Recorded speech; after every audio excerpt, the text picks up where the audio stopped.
Hello, hi everyone, and thanks for joining us today. I'm Dimitriadis. I'm the Chief Global Strategy Officer at ISACA, and it's a great pleasure to have here with me today Scott Reynolds, who is ISACA's Senior Director of Enterprise Cybersecurity. So we're here today to have a conversation about a new topic making headlines around the world, the Log4Shell Vulnerability. So Scott, thanks for joining me. Thanks for having me. Hi, Scott. So we first heard of the Log4Shell vulnerability about a couple of weeks ago. Most of us are somewhat familiar with it at this point, but can you give us just a quick summary of what happened? Sure. So starting towards the end of November, a security researcher at Alibaba identified a vulnerability within the Log4j logging library and raised that to the Apache community, and it was patched, and a fix was disclosed on December 9th. So since then, everyone's kind of been scrambling to take a look at their systems, understand whether or not they're vulnerable, and patch, because it is a pretty nasty vulnerability. Probably one of the worst I've seen in my career. Thanks, Scott. And indeed, that's a vulnerability with great impact. Researchers ranked the Log4Shell vulnerability as a perfect 10. If somebody checks the CVSS score, the common vulnerability scoring system, he can or she can see that base score is a 10. The subscores around the impact and exploitability are also very, very high, scoring at the top. And this scoring system basically identifies how easy a vulnerability can be exploited and what's the impact in confidentiality, integrity, availability. So that's a 0-day vulnerability with a perfect score. Can you tell us a little bit more about the impact? What do you see happening? Sure.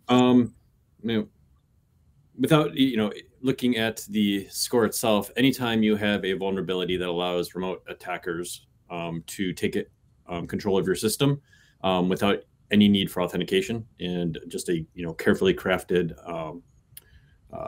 message being sent to your application, it's extreme cause for concern. 10 is the worst possible scenario for a CVS score. I would probably say this is an 11 if you can go even higher. But the good thing is that the community has really come together to really develop fixes, provide information across the board for everyone to kind of share and help us get through it. The other reason that this vulnerability is extremely terrible is that Java is used all over the globe, all over applications everywhere. And it's embedded within the logging infrastructure. So any application does log events. Those events help provide feedback to developers on whether or not the applications are functioning well, whether or not security events are occurring. So anytime you have something with a as serious as this that can affect the audit trail, definitely provides a good reason to be concerned. And many cybersecurity teams around the world are trying to address this still, and I guess this will be going on for quite some time, because of it's a very easy to exploit vulnerability, but sometimes it's very complex to address it due to the diversity and the complexity of the systems in an organization. So ISACA has tried to put some practical guidance in place. So we have posted the blog around a week ago. We have guided our constituents, members, the international cybersecurity community, to start with simple steps like searching the network for Log4j installations, then patch to the latest version posted at the Apache Foundation site. If patching is not possible, because many enterprises may find patching difficult because, again, of the complexity of the systems, then we have given a number of links with compensating controls one can put in place in order to address, at least to minimize the impact from this vulnerability. And we have also advised to keep monitoring the systems that for suspicious behavior that incorporate Log4j. So would you like to add anything to this list from a practitioner point of view, from a practical point of view, Scott? Yes, so I think those are all really good points. Some items I would probably add is this is a good example that every organization should have a really solid policy and plan in place for vulnerability management. In fact, a program to ensure that you have the capability to identify known vulnerabilities as well as patch them as expediently as possible. There are also a number of resources online on GitHub that can help identify vulnerable applications in the open source ecosystem. I would also recommend contacting vendors. A lot of the vendors have already started posting blog responses or messaging as to the status of the remediation efforts and or whether or not they are in turn vulnerable. I also would recommend, assume all systems are exposed until you confirm that yourself. A lot of that goes with, proper asset management, identification, and that in turn aligns with kind of a vulnerability management program. Thanks, Scott. That's very, very useful. And by the way, I see people from all around the world in our chat, as well as a few great ideas around cybersecurity awareness and what organizations should be doing additionally to those, let's say, good practices in order to build capacity and capability in cyber. So as we have been, monitoring this vulnerability, we've seen that the Apache Foundation has posted a patch version 2.15 in order to address this remote code execution vulnerability. And then we had the new vulnerabilities presenting themselves again around remote code execution, as well as denial of service as well. So today, the latest news is that we are at version 2.17 of Log4J. Would you like to speak a little bit more about this and our reaction tactics while we see continuous zero-day vulnerabilities emerging and so on? What's your point of view on what's going on, Scott? Sure. I think this is another good example of kind of the community coming together to really respond and identify problems. As you well know, as for me, especially if you look at something long enough, you start to see not just what you're looking at, but everything else. And I think, especially with the open source community, everyone is kind of coming together and really looking through the code, because if it can happen once, it can possibly happen again and again. So I think we are, as a community, taking really great steps to respond and resolve the issue. But I also think, again, that it comes down to having a good plan of action for vulnerability management and patching, so that you really know across the landscape of your organization, what are your critical assets, where's your data, but not only that, what modules or versions of software that you're using, so that you can quickly assess where you're exposed and how to remediate it as quickly as possible. Excellent, Scott. Thank you. Let's take some questions from the audience. I have one question in front of me from Jean, who would like to know the sources to learn more about this vulnerability. Jean, a quick answer here is that certainly the common vulnerability, databases that are out there, certain, cybersecurity authority sites are also posting about this vulnerability. We have CISA.gov in the US, we have NISA in Europe, we have other cybersecurity agencies around the world. Scott, what kind of repositories are you using in order to get updated and take action on this? Yeah, for me, I'm kind of going straight to the source. I'm really trying to keep my nose close to the Apache posts. That foundation is who are developing the software and responding to the remediation efforts. So that's kind of a first line of information. Secondary that I've been looking at is the US CERT repository. It's a US government website, as well as the US CISA websites. Those are all really good information sources. And as I mentioned, GitHub also has some good resources for software that is possibly vulnerable to Log4j as well. All right, so more questions. We have a question.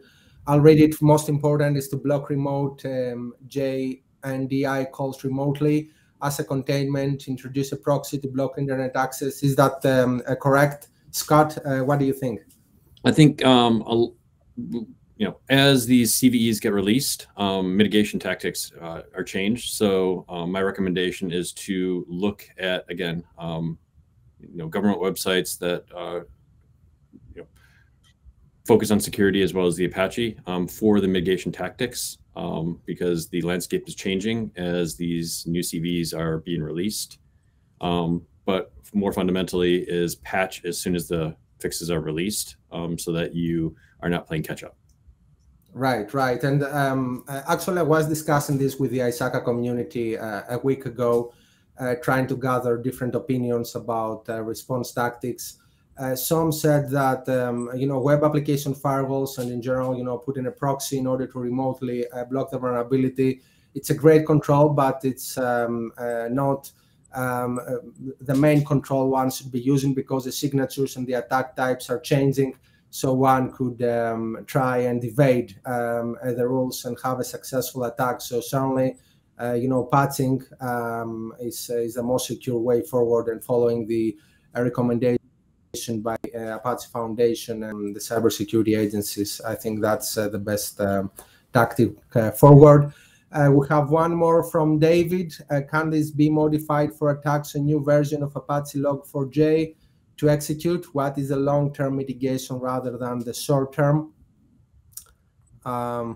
Scott? Yeah, I think this comes down to the long-term mitigation is to patch.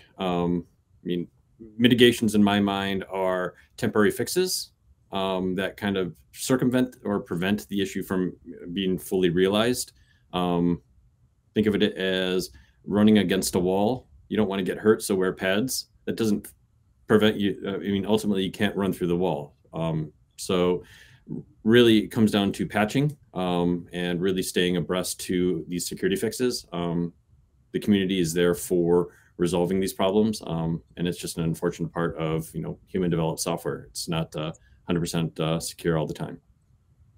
Excellent, Scott, and I fully agree with that statement as well. We have another question, and thanks for being so conversational. Thank you to all attendees. That's the purpose of those events, to communicate, exchange opinions, debate as well. So from Patros, we have a question. What are some of the compensating controls as organizations look to patch? And I think we named a few already by the time that was posted, right? Like, web application firewalls, configuration changes at the Log4j until you patch. What else, Scott? Am I missing something? Yes, yeah. So from a compensating control standpoint, there's a number of different ways. I think from a focus on remediating as quickly as possible, focus on the edge, because that's where the attackers come in. If you patch the edge, it gives you a little bit more time internally to sort out your internal. But if someone gains access on the edge, it really puts the rest of your organization at risk. Web firewalls can work if you set them up to inspect the payloads correctly and look for those. But going back to it all, it really just comes down to patching. This is a kind of a fast and furious, hey, patch. And if you cannot patch, there are a number of configuration changes you can make to your environments, but they are environment specific, and you're best going to talk to your application developer or third party to discuss the remediation efforts there. Yeah, and that's a great point as well. I think it answers on one of the questions, if we can simply not use Log4j. This is embedded in many products.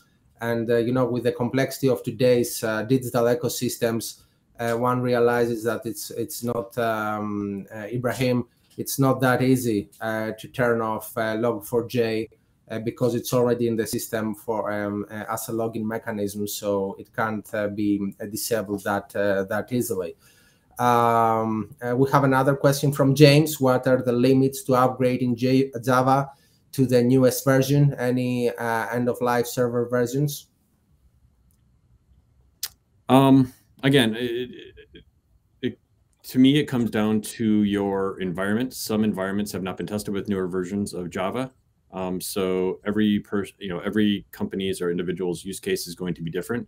Your best bet is to just go back and look at the CVE, look at the patch notes, make sure that it addresses the issues for Log4j, and test. And if for some reason your version of Java doesn't support it, take internal testing time to ensure that move to newer versions of Java will not break your applications. Absolutely. And I think that in this discussion we should also mention longer term strategies as well. I mean, cybersecurity, it's not just prevention, it's detection, response, and recovery on top of it as well. So we will continue having zero-day vulnerabilities. This is how technology works. And from my point of view, I think it's very, very important to focus on the capability and the preparedness of the incident response team as well. I mean, Scott, you described very well the need, the necessity for vulnerability management tactics, strategies, tactics, policies, and so on. I think that automation in incident response is also very, very important in order for teams to be able to react quickly according to a standardized, let's say, process within the organization. At the time the zero-day vulnerability is identified, to take the agreed steps in order to mitigate and reduce impact, and until the patch is in place, to make sure that we're monitoring the behavior of the system and we are taking action in order to mitigate impact as well. Do you have any other long-term practices in mind? I mean, the ISACA good practices and standards, the CS6 guidelines as well, COVID for security, our white papers provide more or less guidance in order to be able to build that capacity in our 5 pillars of cybersecurity. Is there anything else you would like to add from your experience? Yeah, so I think in a case like this where recommended resolution or the terminal solution is to patch, I don't think not using a tool is kind of you could, but I think long term the idea is to resolve the issues, minimize the impact. Making sure that you have adequate insight into your systems so that you can in fact look for anomalous behavior. That comes down to a SIEM tool or some sort of endpoint IDR. That is extremely useful, and making sure that you have the ability to take inventory on your systems to really look for versions so that you can quickly respond to threats like this.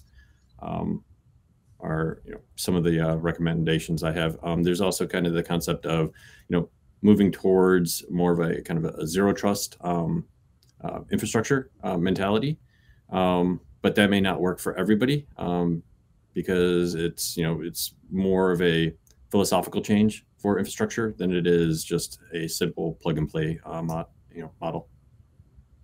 Perfect. Scott, thank you so much. I see a lot of guidance from our community in the comments.